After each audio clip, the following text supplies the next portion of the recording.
Hello, world. It is Wednesday, May 6th.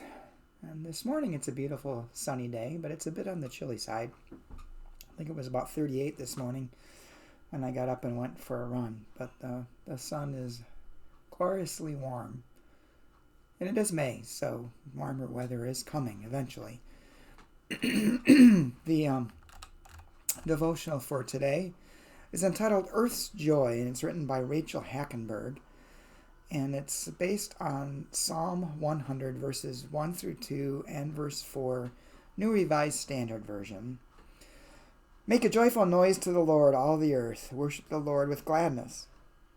Enter God's gates with thanksgiving.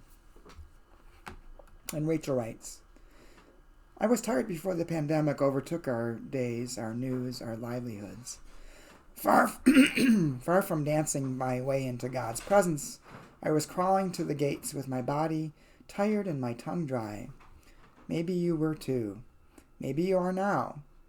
Thank goodness, thank God, that all the earth is still making its joyful noise, chirping and thrumming and blooming and waving without minding our weariness.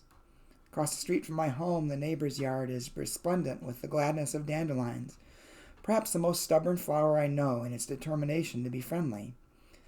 On a now quiet Chicago beach, a pair of endangered piper plovers are blissfully building their nest, dancing their courtship and dining on God's banquet of insects and crustaceans.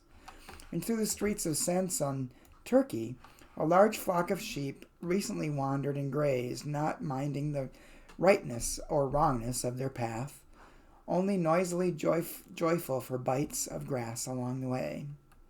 Across the national parks and nature preserves, bears and boars and cranes and turtles are expanding their territories and visibility, no longer constrained by tourists and traffic.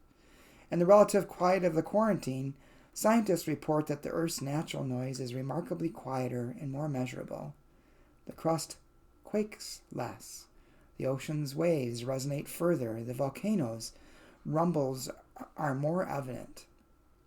While humanity observes a season of silence, whether from virus or fatigue, with grief or frustration, all the earth continues to sing God's praise.